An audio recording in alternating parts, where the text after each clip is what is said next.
Smart and legal guidance, download the application now. नमस्कार दोस्तों, आज इस वीडियो के अंदर मैं आपको 3 तरह की पोस्ट के बारे में बताने वाला हूं, जॉब पोस्ट के बारे में बताने वाला हूं, जो सीनियर वालों के लिए होगी और जो मीडियम रेंज वालों के लिए होगी और एक जूनियर रेंज वालों के लिए रहेगी। जिनके पास अपना जो सीनियर कैटेगरी में है, इनके पास अपनी पीएचडी डिग्री होना जरूरी है, और अगर नहीं भी है और एक और कैटेगरी आप उसमें भी अप्लाई कर सकते हो। अब मैं मिडिल वालों की बात करूं तो उनके पास अपना मास्टर्स डिग्री होनी चाहिए, और अगर नहीं भी है तो भी उनके पास एक ऑप्शन है दूसरे पोर्टल के ऊपर अप्लाई करने के लिए।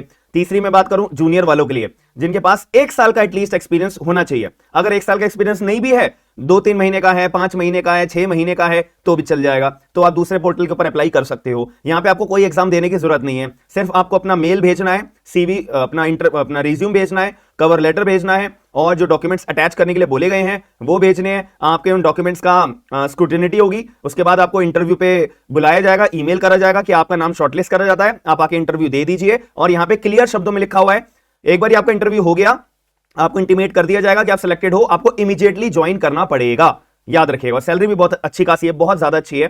तो आप लोग इस वीडियो के अंदर बने रहना, और मैं सारी वीडियोस पूरी की पूरी कंप्लीट डिटेल्स आपको यहां पे दिखा देता हूं। जैसे कि आपको स्क्रीन के ऊपर दिखाई दे रहा होगा, centre for WTO studies, Indian institute of foreign trade, IIFT, ये न्यू दिल्ली के अंदर इनका हेड ऑफिस लोकेटेड है। आप कहीं पे भी बैठे होंगे इंडिया के किसी भी कोने के अंदर, आप अप्लाई कर सकते हो, याद रखिएगा। बट शर्त यह है कि जब आपको इंटरव्यू पे बुलाया जाएगा, भाई आपको आना पड़ेगा दिल्ली के अंदर, और जब आपका सिलेक्शन हो जाएगा आपको यहीं पे रह के काम करना पड़ेगा। इसमें यहां पे अब कोई डाउट नहीं बनता है कि सर मैं अगर बाहर की स्टेट का मैं अप्लाई कर सकता हूं। बिल्कुल कर सकते हो, सारे लोग अप्लाई कर सकते हैं, याद रखिएगा।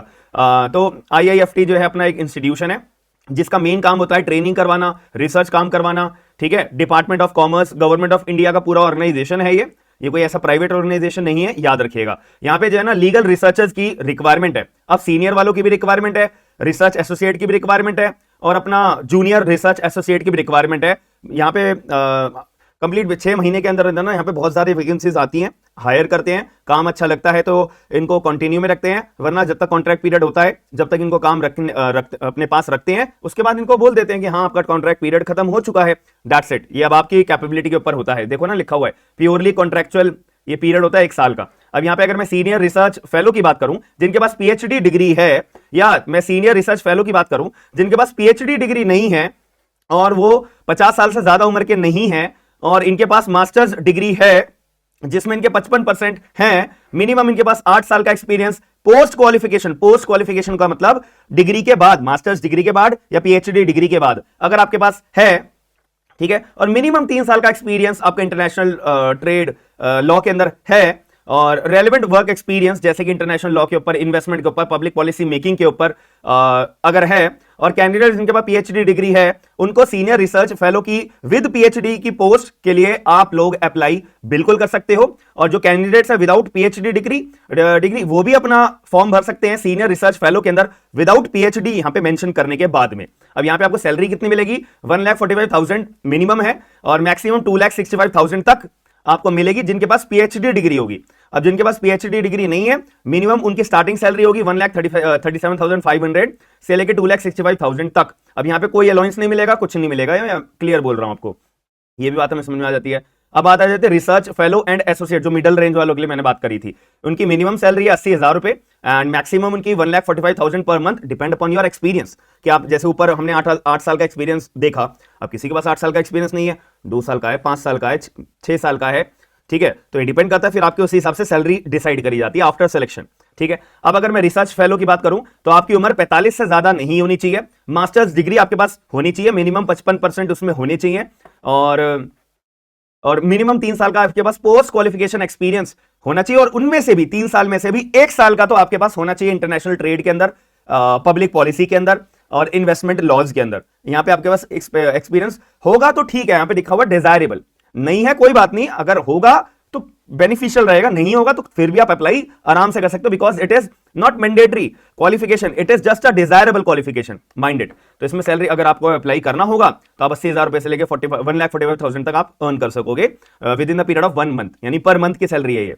अब अगर मैं बात करूं जो यंग अपने लॉ ग्रेजुएट्स हैं उनके लिए सबसे बढ़िया पोस्ट है ये रिसर्च एसोसिएट यंग प्रोफेशनल्स के लिए, जिसमें जिनके पास 1 साल का एक्सपीरियंस मिनिमम है उनको 60,000 रुपए महीना सैलरी मिलेगी। जिनके पास 1 साल से कम एक्सपीरियंस है, लेकिन है भाई, ऐसा नहीं है कि बिल्कुल ही आपके पास एक्सपीरियंस नहीं है, अगर है तो आपको 50,000 रुपए महीना मिलेगा ही मिलेगा, हर हाल में मिलेगा, 10,000 रुपए का यहाँ पे गैप आ जाता है। और शर्त यह है कि आपकी उम्र 35 ईयर्स तक उससे नीचे नीचे होनी चाहिए और आपके पास मास्टर्स डिग्री होनी चाहिए, उसमें 55% होने चाहिए और मिनिमम आपके पास पोस्ट क्वालिफिकेशन यानी मास्टर्स डिग्री के बाद में 1 साल का आपके पास एक्सपीरियंस होना चाहिए, जैसे इंटरनेशनल लॉ में, इन्वेस्टमेंट में, पब्लिक पॉलिसीज में वगैरह वगैरह। और अगर मैं यहां पर 1 साल का एक्सपीरियंस जिसके पास नहीं है उसकी बात करूं, उनकी उम्र 28 से नीचे होनी चाहिए और बैचलर्स डिग्री LLB की होनी चाहिए या मास्टर्स की होनी चाहिए। अब यहां पे बहुत ध्यान से समझना, यहां पे देखो जिसके पास 1 साल का एक्सपीरियंस होगा ना उसको हम बोलेंगे रिसर्च फेलो। अब जिसके पास 1 साल का एक्सपीरियंस नहीं है हम उसे बोलेंगे यंग प्रोफेशनल। ठीक है, इतनी बात याद रखना। तो रिसर्च फेलो के लिए, रिसर्च एसोसिएट के लिए आपके पास 35 years of age limit, minimum 1 years of experience and masters degree with 55% of marks. Okay, now अगर मैं यंग प्रोफेशनल की बात करूं, यहां पे कोई भी डिजायरेबल नहीं है, बट इतना बोला आपके पास LLB डिग्री हो या मास्टर्स डिग्री हो, काम चल जाएगा। ठीक है, काम चल जाएगा। और आपको जो है साउंड नॉलेज होनी चाहिए कंप्यूटर की, MS वर्ड कैसे चलाते हैं, एक्सेल कैसे चलाते हैं, पावर पॉइंट कैसे चलाते हैं, जब तो आप अपना रिसर्च वर्क की प्रेजेंटेशन प्रिपेयर करोगे। अगर आपको ये आता ही नहीं है तो कैसे प्रिपेयर करोगे, सीधी सी बात है।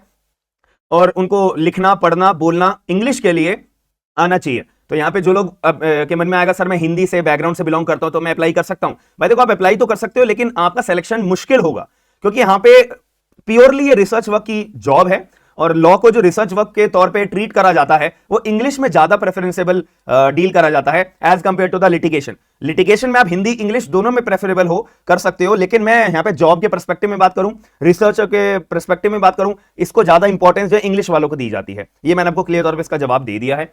एंड अब यहाँ पे प्योरली 1 साल का आपका कॉन्ट्रेक्चुअल पीरियड रहेगा। सैलरी कितनी रहेगी वो बता दिया, अलाउंसेस आपको कुछ नहीं मिलेंगे, बट इतनी सैलरी बस आपको इन हैंड मिलेगी, याद रखिएगा। एंड डायरेक्ट मिनिस्ट्री में आपको काम करने का मौका मिलेगा, क्योंकि गवर्नमेंट ऑफ इंडिया की ही ये अपनी एंटिटी है, तो इसमें भी कोई दो राय नहीं है। कैंडिडेट जो अपना इंडिया सिटीजन ऑफ इंडिया होना चाहिए। सिटीजन ऑफ इंडिया होना चाहिए का मतलब है कि आप भारत के किसी भी कोने में रहते हो, कहीं से भी LLB LLM PhD करी हो, आप एलिजिबल हो अप्लाई करने के लिए, इंटरव्यू कॉल पे बैठने के लिए। ठीक है, तो यहां पे क्या है कि IIFT आपके डॉक्यूमेंट का वेरीफाई करेगी और ओरिजिनल टेस्टिमोनियल्स देखेगी जो जो आपने जमा कराए हैं। और याद रखना जो भी डॉक्यूमेंट आप भेजोगे ना, रिज्यूम हो गए, क्वालिफिकेशन हो गई, एक्सपीरियंस लेटर्स हो गए, सबको अपना साइन करके जरूर भेजना, सेल्फ अटेस्ट करके जरूर भेजना। ठीक है, ये एक प्रेजेंटेबल होता है एक तरह से, एक मतलब ये लिखने की जरूरत नहीं है, ये इनहेरेंटली आपको आना चाहिए। आप एक लॉ के पर्टिकुलर फील्ड के अंदर अप्लाई कर रहे हो तो ये चीज आपके लिए बहुत जरूरी है। फिर इसके बाद यहाँ पे IIFT आपका एक बार स्क्रूटिनिटी करने के बाद आपको शॉर्टलिस्ट करती है। फिर if applicant is called for interview, फिर आपका इंटरव्यू होगा। यही डिजायरेबल एरियाज के अंदर international law, public policies, investment laws के बारे में, इंडिया में क्या रिसेंट चेंजेस आए हैं, कितना डेवलपमेंट हुआ है, क्या क्या डेवलपमेंट नहीं होना चाहिए और क्या नहीं होना चाहिए, डेवलपमेंट कुछ हुए हैं उसका नेगेटिव इंपैक्ट क्या पड़ा है सोसाइटी के अंदर, और मॉनेटरी पॉलिसीज हमारे भारत के अंदर क्या है, reserve bank of India monetary policy के अंदर क्या रोल प्ले करता है, ये सारे क्वेश्चन आप प्रिपेयर करके जाइए। गारंटी देता हूं आपका इंटरव्यू 100% क्लियर होगा। और थोड़ा सा स्मार्ट वर्क भी जरूरी है कि अभी रिसेंटली क्या चेंजेस चल रहे हैं, सुप्रीम कोर्ट के अंदर क्या केस आया है, अभी 3-4 जजमेंट सुप्रीम कोर्ट के इस मंथ में आए हैं, वो आप पढ़ के जाइएगा, तो it will give you an edge to clear the interview. Then secondly आपको सबमिट करना है अपना CV एंड कवर लेटर। ये रही ईमेल ID recruitment.cws, देखो ये लिखा है cws@iift.edu। 19 नवंबर 2023 से पहले पहले आपका CV एंड कवर लेटर इन तक पहुंच जाना चाहिए। और ठीक है, बस याद रखिएगा। और जिन्होंने 25 मई 2023 को भी पहले कभी अप्लाई करा, उनको दोबारा अप्लाई करने की जरूरत नहीं है, उनको अगले साल यानी 2024 में अप्लाई करना पड़ेगा, याद रखिएगा। और जो डेट ऑफ इंटरव्यू होगा वो बाद में बता दिया जाएगा शॉर्टलिस्ट कैंडिडेट्स को ईमेल के जरिए कि आप शॉर्टलिस्टेड हो, आपको इस तारीख को इतने बजे इस जगह पे यहाँ पे इंटरव्यू पे पहुंचना पड़ेगा। तो इसमें अगर आप अपनी कमांड बना लेते हो, सैलरी अच्छी खासी आपको मिल रही है, एज लिमिट भी ज्यादा नहीं है, एक्सपीरियंस भी ज्यादा नहीं है, और जिनके पास ज्यादा है भाई उनके लिए अलग पोस्ट है, अलग एक्सपीरियंस है, अलग सैलरी है। तो ये बहुत बढ़िया यहाँ पे क्लासिफिकेशन यहाँ पे करा हुआ है पोस्ट के लिए। तो मेरे मानने में आप लोग जॉब के लिए अप्लाई जरूर करिएगा। और अगर वीडियो पसंद आई हो तो वीडियो को लाइक करके शेयर जरूर करिएगा, और अपने फ्रेंड्स को, कलीग्स को भी शेयर करके इस वीडियो के बारे में जरूर बताइएगा। बाकी मिलते हैं नेक्स्ट वीडियो के अंदर। थैंक यू, धन्यवाद।